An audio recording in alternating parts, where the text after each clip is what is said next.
It's called the lucky country, but not for those seeking asylum. People claiming to be refugees from politically unstable and poor countries are setting sail on leaky boats to Australia, but their hopes of resettlement are dashed well before they reach shore.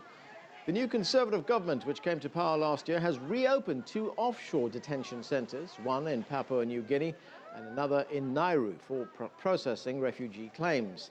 Under the government's policy, those found to be legitimate refugees are to be resettled in Papua New Guinea.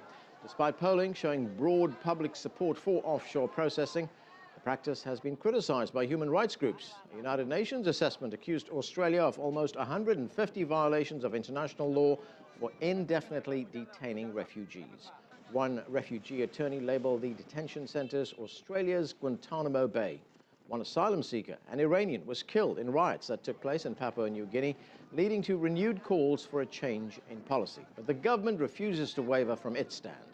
The policies that the government of which I am a member introduced have so far been successful in breaking down the people smugglers' businesses.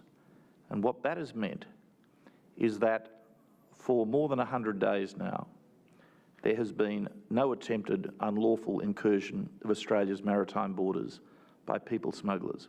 What that means in practical terms, in humanitarian terms, is that there have been no drownings.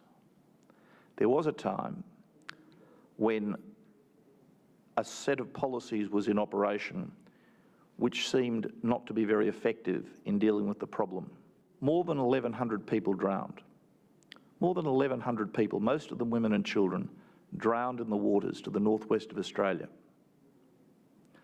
The ultimate success, or the ultimate test of the success of the new Australian government's policies is not merely a test of efficacy, it's also a humanitarian test.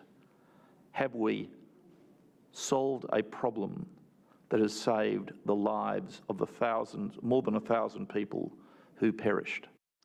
To discuss this, I'm joined now from Los Angeles by Dr. Reza Hasmuth, an academic who's written about Australia's refugee policies. Reza, thanks for joining us and welcome to the show. Well, there we heard Australia's Attorney General giving us his rationale for Australia's refugee policy, saying it's driven by humanitarian concerns. What do you make of that? Well, when you actually look at the numbers, in 2009, for instance, there were about 2,700 boat arrivals to Australia. In 2013, there were about 20,000 boat arrivals. So what you're seeing is this massive increase in boat arrivals.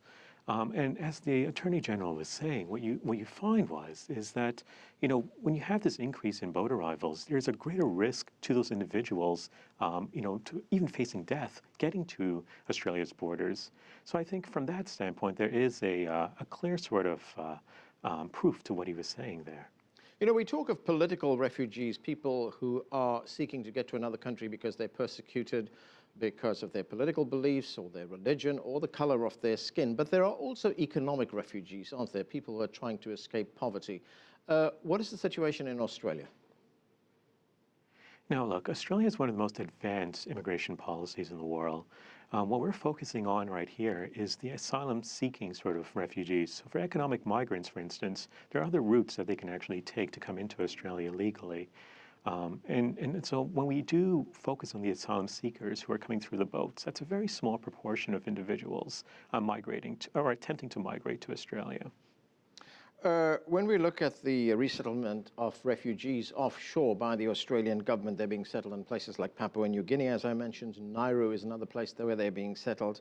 What is the rationale for this kind of behaviour or this kind of policy by the Australian government? And also, aren't these other places sovereign countries in their own right? And is Australia basically sending these refugee seekers or asylum seekers to another country?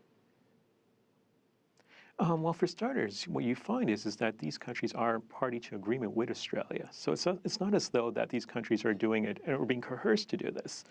From another standpoint, this is the detention centers is a way to actually figure out whether or not there's a legitimate asylum-seeking case, and if they do have legitimate grounds for asylum seeking, being removed from the environment you came from. So what we see, the top 3 countries are Afghanistan, Iran, Iraq. for boat arrivals. And if they do have a legitimate case for asylum seeking, being removed from that environment is a good outcome for all parties involved. Now, at least one of the attorneys representing these refugees have described one detention center as Australia's own Guantanamo Bay. And we know, for instance, that there's been a lot of frustration among the asylum seekers as well as refugees.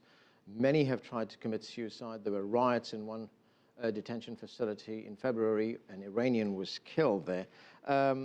Leading again to these accusations that this is Australia's Guantanamo Bay, where people are put and forgotten about. Is that a fair comparison? No, clearly it's not a fair comparison. I mean, it's very hyperbolic. It's great for marketing. It makes the headlines. And perhaps that's why we're talking about it, because individuals will make such silly sort of statements that is Guantanamo Bay. Look, the conditions may not be the absolute best, but it's clearly not akin to Guantanamo Bay. So I would actually dig a bit deeper into those kinds of conditions and have independent reports which actually suggests, to assess these types of conditions. So what would the Australian government prefer, that these people go to an Australian embassy or a consulate in their home countries and fill out forms and apply for immigration in the normal way?